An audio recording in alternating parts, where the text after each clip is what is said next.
A kí yín káàbọ̀ sí ọ̀rọ̀ àti àdúrà Másọkúnmọ́ tí ẹ̀ ń gbọ́ láti orí òkè Másọkúnmọ́ Ògìjò. Brọ́dá B.A. Ọlọ́runtọ́lá ti ṣetán láti kọ́ wa ní ọ̀rọ̀ náà. Ẹ kú etígbọ̀. Welcome to Másọkúnmọ́ Word and Prayer Message, reaching you from Másọkúnmọ́ Prayer Mountain, Ògìjò. Brọ́dá B.A. Ọlọ́runtọ́lá is ready to teach us the word. Happy listening. Táàyè bá wà ẹ ṣe àmì ọwọ́ Ùráyà ló fi mú ìwé ikú lọ bí wọn ó ti pa, yes or no. Ìwé Sámúẹ́lì kejì chapter 11 verse 14. Mo kéde ẹ̀ ogun àìmọ̀ tó ń jẹ ayé jẹ bí jẹ iṣẹ́ wọn máa bá ọ̀run mẹ́sẹ̀gì yìí wọ̀ ní lórúkọ Jésù. Àmín. Mò ń kà láti ní ìwé òwe orí ìkejìléníogún ẹsẹ̀ ìkọkàndínlọ́gbọ̀n rẹ̀. Ìwọ rí ènìyàn tí ó fi àìṣèmẹ́lẹ́ ṣe iṣẹ́ rẹ̀, òun ó dúró níwájú àwọn ọba, òun kì yóò dúró níwájú àwọn ènìyàn asán. I'm reading from the book of Proverbs, chapter 22, verse 29, that says, "Seest thou a man diligent in his business, he shall stand before kings, he shall not stand before mean men." Ẹsẹ̀ Bíbélì tí a kà yìí ni a ti ń ṣèrànṣẹ́ bọ̀ ní kíláàsì ọ̀rọ̀ àti àdúrà Másọkúnmọ́ yìí, eléyìí tí àkórí ẹ̀ jẹ́ iṣẹ́ tí ò ṣe, síríìsì keje ní ṣèrànṣẹ́ kan báyìí. From this verse is what we have been teaching ourselves in this prayer and word of Másọkúnmọ́, and the theme of the word does not bring the expected result. Case study wa ni Àpọ́stélì Pọ́ọ̀lù tí a ó ti ara ẹ̀kọ́ láti ní ìwé Fílípì orí ìkẹrin ẹsẹ̀ ìkọkànlá sí ẹsẹ̀ ìkejìlá rẹ̀. Now, our case study here is Paul the Apostle, and we're going to learn from him from the book of Philippians chapter 4, from verse 11 to 12. Nǹkan tí ó kàn gẹ́gẹ́ bí ẹni tí a ò kọ́ tí kọ́ni tó jẹ́ ìkẹfà, ẹni tí a ò dá tó dá ni, he that sent me, Ọlọ́run Másọkúnmọ́, Ọlọ́run 17:18-19, tó sọ fún mi pé ó tún máa fà á tí iṣẹ́ tó ń ṣe tẹ́lẹ̀ tí ò fi ní sí mọ́ rárá, tá a fi dúró, iṣẹ́ tó ń rìn tẹ́lẹ̀, tó ń sáré tẹ́lẹ̀, tó ń fò tẹ́lẹ̀, pé nígbà tí oníṣẹ́ bá ń sá fún àwọn ìdojúkọ challenges lórí iṣẹ́ lẹ́nu iṣẹ́ tó pàdé. Now, another thing that the Lord has said me that can cause the work that are bringing the expected result to stop or will not be able to bring the expected result is that if the person doing that business is running away even from the temptations or from the challenges that is happening in that work. Ìwé Aláwí mi sọ pé àríṣe àríkà ní baba ìrègùn, ìmí àlejò tó fọ́ fìtílà alalẹ́ ni wọ́n máa sọ̀rọ̀ ẹ̀ o, kódà àlejò tó bá wọn tan fìtílà gan tó tanná alalẹ́ ni wọ́n máa sọ̀rọ̀ ẹ̀ o. Gẹ́gẹ́ bí ìjọ Fílípì ní gbogbo ìgbà ní Paul Apostoli ó sọ tí wọ́n yàtọ̀ sí àwọn ìjọ míì tó di láǹfààní àti ṣiṣẹ́. Now, you believe that Paul the Apostle emphasize or make emphasis on the church of Philippi. Why? Because of what's happening where of the churches that he has worked. Pàápàá nígbà tí Paul Apostoli ń sọ nípa ìfúnni níbi tí ó jẹ́ case study wa yìí, chapter 4 verse 11, ó ní mo ti kọ́ bí ó bá ti wà láti jẹ àjẹyó kò bá dẹ̀ sí náà pé all season minister lòun. Ìgbà tó wá dé verse 19 chapter 4 ìwé Fílípì yìí, ó ní ṣùgbọ́n Ọlọ́run tèmi yóò pèsè fún àìníyín ní kíkún. Àwọn ìjọ Fílípì yàtọ̀ sí gbogbo àwọn ìjọ tó kù tí Paul ti gbà wọn kọjá nínú ìfifúnni. Ní àwọn ibòmíì tó ti kọjá, Paul ń ṣiṣẹ́ ìpàgọ́, iṣẹ́ ara. Bí ó bá fẹ́ ṣe gan-an ṣe, kí ló fẹ́ jẹ? Àwọn tó ń bá pàdé ó sọ pé ẹgbà kágan ọ̀nà wọn. Ṣùgbọ́n àwọn ìjọ Fílípì láì tọrọ láì ṣàgbé Paul Apostoli wọn tó ń fún ló jẹ́ kí tí wọ́n yàtọ̀, ó súre fún wọn specially. I can see Paul the Apostle especially bless the church of Philippi. Why? Because of what they did to him. That's why the fact that Paul the Apostle was just an all-season minister. Yet this church here made provision even for Paul the Apostle in all the seasons. At times, Paul the Apostle will get to somewhere and he's one that will continue to do what he will as a tent maker. But to God be the glory. At verse 19 there, he especially pray for them that all God will provide for them. Why? Because of what they have did for them. Àwọn ibi tí Paul Apostoli gbà kọjá challenges pọ̀ ńbẹ̀. Àwọn challenges yóò gba iṣẹ́ Olúwa kúrò lọ́wọ́ ẹ̀. Ibi tí mo lọ nìyẹn o. Ohun tí ẹni tí àwòkọ́ tí kọ́ni sọ fún mi tó jẹ́ nǹkan keje, tó jẹ́ pé àbí nǹkan kẹfà tí ò ní jẹ́ kí iṣẹ́ ó wọ́ọ̀kì, kí iṣẹ́ ó ṣe, challenges, ìdojúkọ, àwọn tí a fẹ́, tí ó foro ojú hànde, tí ó jẹyọ lórí iṣẹ́ wa, nínú iṣẹ́ wa, lójú ọ̀nà iṣẹ́ yẹn ni àwọn kan sá fún. Paul sá fún. Ìgbà tó tún dé ìjọ Fílípì tó tún mú yẹ̀sì fún tó ń dùn, kò kọ iṣẹ́ yẹn náà sílẹ̀, all season ni. Now you can see here that even all the places that Paul the Apostle has worked, there are some places that he has faced challenges, that they are not bringing the expected result. Yet that does not disappoint. That's not even disappoint, but he did not allow that to disappoint him. He did not because of that even to leave that ministerial assignment. No, he went on and he continued with it throughout until even when he got to Philippi again, as they did what they expected to do, he still continued the job. English is having to say God does not promise to take you over but to take you through ẹ tó dá critical nípa tó jẹ́ ẹni tó mọ ìbẹ̀rẹ̀ ṣáájú ìparí ní Ọlọ́run kò sí àdéhùn pẹ̀lú ẹ̀yin èmi àwa wọn pé òun á gbé wa fún kéékèèké rárá o a máa gbanú ẹ̀ kọjá ní nínú kíni ìgbà tó bá wọ̀ ìgbà tí yóò wọ̀ ó máa build wa máa train wa àwọn ọmọ Israeli Exodus mo ka bíbélì mi dé ìwé Exodus chapter 13 verse 17 to 18 nígbà tọ́lọ́run mú ọ lọ lẹ̀ ìlérí kò mú ọ gba short cut ibi tó yá ó mú ọ gba ibi tó jìn ṣé wicked God ni rárá o ó fẹ́ build wọn ó fẹ́ train wọn ó fẹ́ kọ́ wọn kọ́ tó dé destination wọn yẹn ló ṣe bẹ́ẹ̀ fún wọn a jẹ́ pé a ní láti ní ìdojúkọ lórí iṣẹ́ wa lójú ọ̀nà wa kò wáyé ká sáà. Now, wherever we find ourselves, we didn't need to run when we face challenges, when we have tribulation here and there. We need to stand by it, knowing fully well that He has said it, that even though that you not be able to take us, but He will take us through. And you can see the Israelites in the book of Exodus chapter 13 there, 17 to 18. You discover that He did not even promise the Israelites that, oh, that's why there is nowhere He's taking them to. He did not come to where it is so fast. He took them to pass, even the rest. He did that not because He's wicked, but He want to mold them, He want to train them. Ọmọkùnrin kan ìjẹ́ Fọ̀gànáísà ló kọ́ nílùú yìí ó níbi tó ń pàtẹ sí ó ti dẹni tó ń bá wọn kó yẹ̀pẹ̀ káàkiri tó ń bá wọn ṣe àgbàrá oko èmi mọ̀ pé ó kọ́ṣẹ́ wọ́n ṣe freedom fún wọn á sanwó iṣẹ́ fọ́gà níbi tó ń wá sí àwọn ọ̀gá ò ní gbowó iṣẹ́ àwọn ìyá míì ó lè sin ọ̀gá fọ́dún 10 wọ́n á sí ṣọ́ọ̀bù wọn náà dé chairman rẹ̀ gbá bó o tiẹ̀ ní ṣọ́ọ̀bù láyé ẹ̀ tó o fi ṣẹ́wọ̀n jẹun wáta àgbàkúlá alógbò ló tiẹ̀ gbogbo ohun tí ọmọkùnrin là kọjá yẹn tó pàtẹ àìsìn òdìdẹ tó ń gbọ́n ẹ̀pẹ̀ ojú ọ̀gbàrà ń bá wọn roko kiri challenges ojú iṣẹ́ orí iṣẹ́ yẹn tó bá pàdé kò tí ì ní customer tó ń gbé iṣẹ́ wá fún tó pọ̀ ló jẹ́ kó kó mẹ́ kò sì tí má rí káà ní bùkátà ilé tó bẹ̀. Now you can see somebody he learned a trade and which is vulcanizer and was doing it but he got to join some people and he was being spoken and he was being trained and they had trained and he was successful. But because as coach was at that time, many people has not become to know him so that they be giving him that job. He has to join people that are doing other odd jobs and all those things, even not to carry even sand to join some people. And that thing has caused him to leave that is what he's supposed to do. And he has not married yet. That is something that push him because of what he's doing. Challenges ló lé ọ̀pọ̀lọpọ̀ graduate àìríṣẹ́ ló lé wọn di ẹni tẹ́ pé wọ́n ń gun ọ̀kadà lónìí báyìí. Yes or no? Ẹ bọ́ sáárín wọn, ẹ mọ̀ pé learned ló pọ̀ láàrin wọn, onímọ̀rúwá. Challenges ni àwọn míì dẹ̀ ní ṣọ́ọ̀bù tí wọ́n ti ń ṣẹ́ rẹ̀ tó pé challenges kò sí iná kò sí iná today kò sí iná tomorrow. Ìgbà míì náà challenge pé wọ́n fẹ́ bá ẹ̀ ní ọmọ àti ìyàwó pàdé bùkátà wọn ò lè bá pàdé ni wọ́n ṣe kó gbogbo eléyìí náà ló ṣe àwọn kan wọn ò torí ẹ̀ kó ń di iṣẹ́ kan náà tẹ́yìn ti kó yìí ohun kan tó jẹ́ ìkẹfà tí yóò jẹ́ kí iṣẹ́ wọ́ọ̀kì mọ́ rárá fẹ́ lómi tó kú fínfín ọmọ tó ń gbọ́n ẹ̀pẹ̀ tó ń bá wọn tó sọ̀rọ̀ dẹ́rọ ẹni tó roko yẹn kó tó lọ gbégbá fọkànlẹ́sà sílẹ̀ ta ló máa yàdọ̀ ẹ̀ wọ́n ti gbójú kúrò lára wọn ti ṣíjú kúrò wá ní eléyìí ò ṣe kò torí wọn ti gbàgbọ́ pé iṣẹ́ yẹn ò pé kò lè fi iṣẹ́ yẹn jẹun kò lè ṣe mọ́ nìyẹn ewu tó wà bẹ́ẹ̀ nìyẹn. Yes sir. Now you can see the danger that are embedded in such a thing that we cannot but meet challenges it's not that way.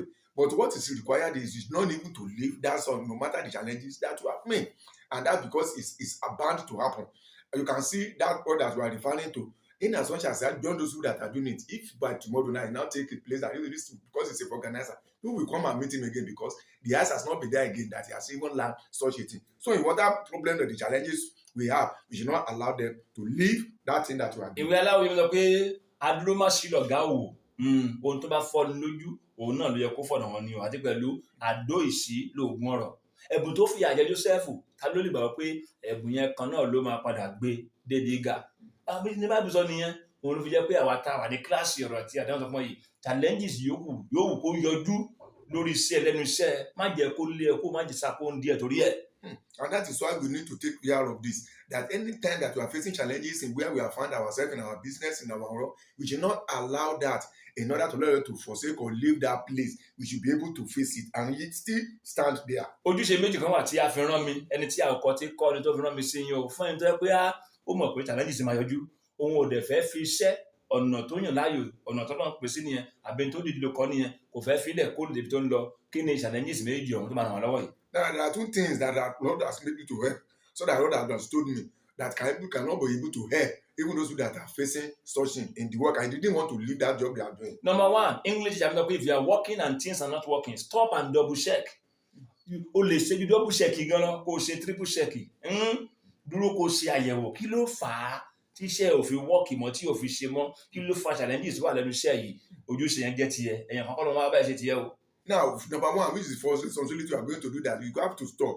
If the work did not bring in or the business is not bringing the expected result, then you sit down and work. Double check what is happening, what is bringing about these challenges. Then what brought about these challenges? What can be done in order to raise that challenges? Number 2 tó jẹ́ ojúṣe tí ẹ̀yin èmi àwa gbọ́dọ̀ ṣe ni pé kí ló máa wá ṣe lórí challenges yẹn nígbà tó jẹ́ pé o ti ṣiṣẹ́ lórí ẹ̀ láti mọ̀ pé ìdojúkọ yìí tó fà á rè kí ló máa ṣe kí ni ìgbésẹ̀ tẹ́ kó gbé lórí ẹ̀. English yàrá sọ pé if you are doing your best and your best is not giving you your desire, change strategy or you do something else. Nǹkan méjì ló wà lábẹ́ bẹ́ẹ̀ yẹn o. Bóyá o máa pa ìlànà tó ń gbà ṣiṣẹ́ yẹn tí o fi work, bóyá o máa pa ìlànà yẹn dà. Iṣẹ́ kan náà ló ṣe o, ṣùgbọ́n àgbégbá ọ̀nà míì ẹ fún àpẹẹrẹ clipper àtijọ́ tó máa gbé sórí mi, ẹ̀yin náà wọ́n gbé sórí ẹ̀yin náà rẹ̀, wọ́n máa wá wáyé wọ́n gẹrun fún wa nìyẹn o. Nísìnyí òun náà ni àwọn yìnyín lórí ẹ̀. Èyí tó wọ̀ nílò ni pé ẹ gbórí wá àwọn pé èmi kì í gbórí wá sí clipper wá wáyé láyé o. Bóyá o máa pa ìlànà yẹn dà. Tó máa jẹ́ pé o máa wá ṣe nǹkan míì ibẹ̀ yẹn ni iṣẹ́ wà o. Bóyá láti lẹ̀ gan kì í ṣe tí ẹ kó ṣe ló ṣe. Bóyá láti lẹ̀ gan ohun ẹ̀ ṣe ló fi lọ́bẹ̀ o ti ẹ̀ bí Ọlọ́run. Now, know this for sure again. The number 2 that you are going to do is responsibility is that after you have represented and you know the cause of that challenges, then you know how do you go about it. What do you are going to, and those are the 2 things that under that one. One, either you are going not to check it that whether that job is not even the job that you're supposed to do, or you get sanctity of that job. So maybe you change it even to the normal one or to the modern one, or you know that is even not the job you're supposed to do, so that you're able to pray God, or you did not even pray to God before you are back on it. Wọ́n ti gbé orin àwọn ohun bọ̀. Ìwé òwe mo ka Bíbélì mi dé ìwé òwe orí 24 ẹsẹ̀ 9. Ó ní bí ìwọ bá rẹ̀wẹ̀sì ní ọjọ́ ìpọ́njú, agbára rẹ kò tó nǹkan o. Ẹ̀yin tó wà ní kíláàsì ọ̀rọ̀ àti àdúrà máa sọ fún ọ yìí, tó bá jẹ́ pé bó ṣe ń rí, iṣẹ́ yẹn gan tètè sú already, àbí pé ẹ̀lẹ́ntì gan ó ti gba glory, ó ti gba iṣẹ́ kù lọ́wọ́ ẹ̀. Ọkọ̀ máa ṣàlàyé pé àwọn tí ẹ̀ṣẹ̀ kan ní o. A jẹ́ pé ìmọ̀ ẹni, òye ẹni nípa iṣẹ́ yẹn ni ò tó. I know this for sure again, because my Bible made me to understand the book of Proverbs chapter 24 verse 10, that if thou prayest in the day of adversity, then thy strength is so little. So which means that maybe you just to watch yourself and know that then maybe your exposure or even your ability concerning job is not enough. Then you'll be able to. Oyè ẹsẹ̀ lè wá tó, kí mọ̀ ẹ́ tó, ṣùgbọ́n ní àsìkò challenges yìí, ìfaradà ẹni ò tó. 24:10 iṣẹ́ mọ́ ẹni pé bí ìwọ bá rẹ̀wẹ̀sì ní ọjọ́ ìpọ́njú iṣẹ́ agbára ẹni Bible pé o, ẹ̀yà àyípadà pé ìfaradà rẹ ni ò tó. Ìfaradà ni tough time never lasts. In English tàbí sọ nìyẹn, only when the going get tough, the tough get going. Àwọn kan náà ti bá pàdé, àwọn dúró wọn sáwọn kọ́ṣẹ́ yẹn lẹ̀ ni wọ́n fi padà di aṣẹ́gun lórí iṣẹ́ àwọn kan lórí báyọ̀. Ká ní Joseph gbàgbé ẹ̀bùn Ọlọ́run ayé rẹ̀ ní má jẹ́ ń gbọ́rọ̀ ẹ̀bùn àlámọ́, kò ní padà débi tí ó lọ débi tí àlá ògbó ẹ̀ máa ṣe. Yes or no? Capital yes. Even you might have the exposure and the experience, but maybe your endurance is not enough, your perseverance is not enough. So if it is not enough, then it is not using the day of adversity. That is what 24:10 said in the book of Proverbs. So that is what you need to do, because you may get it, but if the perseverance or your endurance is not enough, then you'll be able to know. Because if Joseph supposed to say that anything concerning him, I didn't want to know about it, it's likely not to have got to where it got to at the end. Wọ́n ti gbé orí mọ̀ bọ̀. He that sent me, Ọlọ́run máa sọ fún Ọlọ́run 17:18 ló dáàbò mi o. Mo ti fẹ́ kó lókìjọ education yìí wà náà. Challenges ni náà nígbà yẹn. Ó ní má kó mi o, jókòó bí ní base yẹn o láti bí lọ́ọ́ over the world. Wọ́n á gbọ́ ẹ̀ wọ́n á rí ẹ̀ wọ́n á lọ fún ní kábíyèsí Ọlọ́run. Ká níṣe pé ó dáàbò mi fúnra ẹ̀ tó dẹ̀ yé mi tí mo dẹ̀ tún á gbọ́ tó ràn mí lọ tí mo gbọ́ olú ẹ̀mí sí ẹ̀fọ́ life náà nìyẹn o. Challenges iṣẹ́ onoma bó ṣe ṣe àwọn kan nìyẹn tí àwọn dúró. English àmì ni winners never quit, quitters never win. Wọ́n borí challenges yẹn, wọ́n sá bí ìwọ ṣe fẹ́ sáyì bí àwọn kan ṣe sá jẹ́ pé ó wá di pé wọ́n fi ìdílé kan lọ́wọ́ wọ́n fi ń pìtàn. To God be the glory for divine intervention. I've considered personally to leave this Ogijo, that I'll be going to another place, but God said this is your base. Stand here. And why caused that one as at that time was because of challenges that are here. And I thought, to God be glory, God help me to hearken unto it and abide by it, and God allow me to even to overcome. So you don't need to quit, just press on. Ká gbọ́ ìkéde mẹ́rin ká tó kọrin ká tó gbàdúrà tó pọ̀ ti gbé orin àti àdúrà dé. Ẹ tẹ́tí sí kéde pàtàkì yìí, Christ Matthias Bible College and Seminary pé gbogbo ẹ̀yin ní ìpè Ọlọ́run tó fẹ́ yege nínú iṣẹ́ tí Ọlọ́run pè yín sí lójú Ọlọ́run àti lọ́dọ̀ ènìyàn àti ẹ̀yin tó fẹ́ ní ìmọ̀ ọ̀rọ̀ Ọlọ́run sí fún ìgbé ayé tó wu Ọlọ́run. Ọlọ́run fún ara yín àti fún ẹbí yín láti máa bọ̀ wá gba fọ́ọ̀mù ìgbaniwọlé fún sáà ìgbẹ̀kọ́ tuntun. Full time class wà, part time class wà, distance learning wà àti Nicodemus class. Èdè òyìnbó àti èdè Yorùbá la fi ń kọ́ni. 2,000 naira lówó fọ́ọ̀mù ìgbaniwọlé. Christ Matthias Bible College and Seminary Main Campus wà ní nọ́mbà 10B Masokumo Street, Mainland Estate, Phase 2, Ògìjò, ìpínlẹ̀ Ògùn. A ní study center káàkiri. Fún àlàyé lẹ́kùnrẹ́rẹ́, ẹ pè registrar báyìí, Pastor Akínsọ́lá 08028252102 08028252102 tàbí rector sí 08032746913 08032746913. July 7th, 1997 láti bẹ̀rẹ̀. Build the workers, build the church. Oore ọ̀fẹ́ ṣá ni mo béèrè. Oore ọ̀fẹ́ ṣá ni mo béèrè. Nípa oore ọ̀fẹ́ rẹ mú mi lájà. Oore ọ̀fẹ́ rẹ bàbá fi fún mi. Oore ọ̀fẹ́ ṣá ni mo béèrè. Oore ọ̀fẹ́ ṣá ni mo béèrè. Nípa oore ọ̀fẹ́ rẹ mú mi lájà.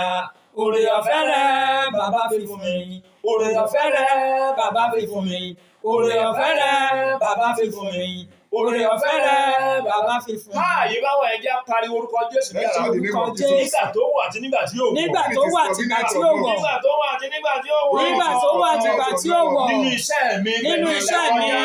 Olúwa jẹ́ kí oore ọ̀fẹ́ rẹ. Olúwa jẹ́ kí oore ọ̀fẹ́ rẹ ó tó fún mi láti dúró tí mi ò fi ní sá tí mi ò fi ní mọ̀. Oore ọ̀fẹ́ rẹ Olúwa jẹ́ kó tó fún mi. Oore ọ̀fẹ́ rẹ Jésù. Olúwa nígbà tó wọ̀ nígbà tí ó wọ̀ lọ́nà iṣẹ́ mi lórí iṣẹ́ mi àti mi ò fi ní sá lórúkọ Jésù. Oore ọ̀fẹ́ náà bàbá jí ó tó fún mi jí ó tó fún mi jí ó tó fún mi lórúkọ Jésù. Amen.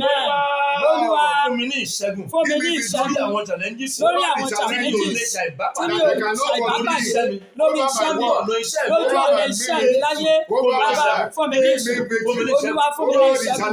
Fún mi ní ìṣẹ́gun Olúwa gbé mi borí àwọn ìdojúkọ náà àwọn challenges yẹn. Olúwa gbé mi borí ẹ̀ lórí ẹ̀kútó fún mi.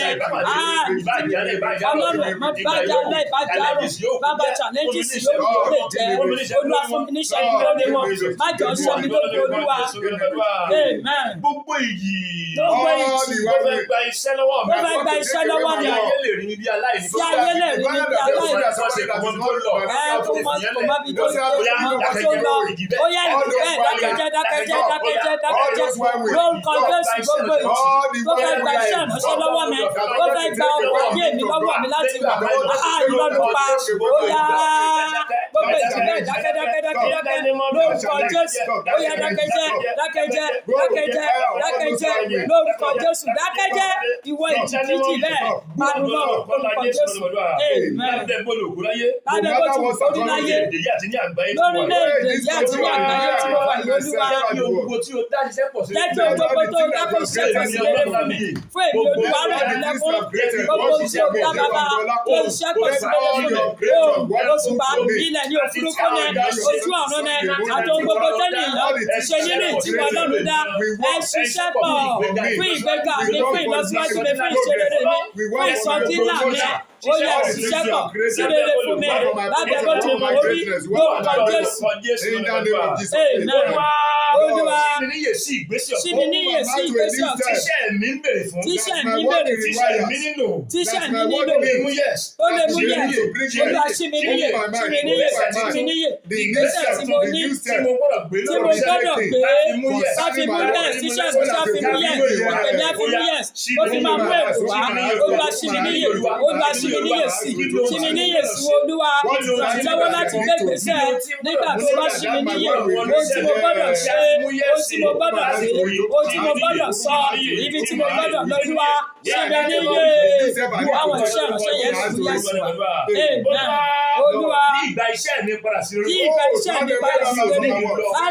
òní lọ. Orúkọ Jésù kí ìgbà iṣẹ́ ìránṣẹ́ mi padà sí lórí. Ẹ̀kún mi tó fún mi ẹ̀bùn rẹ tó fún mi olúwa yí ìgbà padà sí rere yí padà ó lè mú èrè wá yí padà ó lè mú ìtẹ̀síwájú wá yí padà sí rere olúwa yí padà sí rere olúwa olúwa padà sí rere. What makes man great are the people around him. Yes. Àwọn tó yí ayé yàn ká wọ́n ní í ṣe pẹ̀lú ohun téèyàn máa jẹ́ téèyàn máa dà. Gbogbo ẹ̀ tó yí ayé mi ká. Gbogbo ẹ̀ tó yí ayé mi ká. Tí mo ṣe ayé mi lóore Tí mo ṣe ayé mi lóore àti àwọn ọ̀rẹ́ àpàrọ̀ wọn. olúwa pàrọ̀ wọn èèyàn rẹ pàrọ̀ wọn olúwa èèyàn rẹ pàrọ̀ wọn èèyàn rẹ pàrọ̀ wọn olúwa àwọn tí mo ní lójọ́ tí mi ò ní sọ̀rọ̀ tí wọ́n ti ẹ̀ní bí mílẹ̀ rẹ̀ fún nǹkan tó ṣàánú fún mi láti mọ gbogbo tí mo nílò láti mọ gbogbo táwọn ọmọ mi nílò láti mọ gbogbo táwọn ọmọ ayé ọmọ nílò láti mọ gbogbo tí ṣàìránṣẹ́ wá nílò olúwa ìwọ́pàdé olóòṣà àwọn tó dúró tì mí tó sáyé mi lóore àwọn pílà ọlọ́run mímọ́ àwọn ọlọ́tẹ̀ àwọn ọ̀dàlẹ̀ ènìyàn tí wọ́n yí ayé mi kọ́tọ̀ jẹ́ káyé mi ó gba bẹ́ẹ̀sì rẹ̀ ọlọ́run mi fàwọn ènìyàn rẹ̀ pàrọ̀ tí wọ́n pàrọ̀ wọn báyìí lórúkọ Jésù. Amen. Èmi ọlọ́run adìyẹ. Èmi olùwárẹ̀ èmi àti iṣẹ́ ìránṣẹ́ mi. èmi àti iṣẹ́ ìránṣẹ́ mi fi wá sáàárín èyí ẹ̀bùn ọlọ́run ayé mi. ẹ̀bùn ọlọ́run ayé mi àti èmi àti àwòrán mi lórúkọ mi ó yá fi sáàárín àwọn èèyàn rere àwọn èèyàn gidi àwọn tó máa ń value sí ayé mi àwọn blesser àwọn tí mo máa àwọn tí mi lè pàdé láyé kí mi méjì sìn olúwa ó yá fi wọ́n yí mi ká fi wọ́n yí mi ká ayérayé fáwọn náà mi hàn wọ́n. Ní orúkọ Jésù ló ní gbàdúrà. Amen. Má jẹ́ kó lọ lára mi, má jẹ́ kó lọ lára mi o. Ohun tí mo ṣe, ohun tí mo ṣe tí mo fi wù ọ́ Olúwa, má jẹ́ kó lọ lára mi o. Ẹ̀bẹ̀ mo bẹ̀. Ogun ẹ̀mí ta fi fún Bálámù. Bálámù gbé ta fẹ́ràn kó. Ogun ẹ̀mí ta fi fún Júdásì o. Júdásì fi tiẹ̀ pokùnso. Ogun ẹ̀mí ta fi fún Géásì o. Géásì fi ìfẹ́ tẹ́ mọ́ra. Ohun tí mo ṣe, ohun tí mo ṣe tí mo fi wù ọ́ Olúwa, má jẹ́ kó lọ lára mi o. Ẹ̀bẹ̀ mo bẹ̀. Ẹ kú ojú náà fún series 8 BA Ọlọ́run tó lábẹ́ orúkọ tèmi táyé mọ̀ sí mọ̀sán kúmọ́ kámẹ́rà wọn ni Bólúwa ti fẹ́ amen Ọlọ́run tó lá ọmọ mi ní wáyé tí o Pastor Dr. Mrs. Margaret Olúwarẹ̀mílẹ́kún wáyé mi àjọ ń ṣe ní wáyé tẹ̀lé wà mí tí o Jésù Ọlọ́run má sọ kúmọ́ ààyè ló wà. My name is Joe Agbola, God of Masokumo. You are alive forever.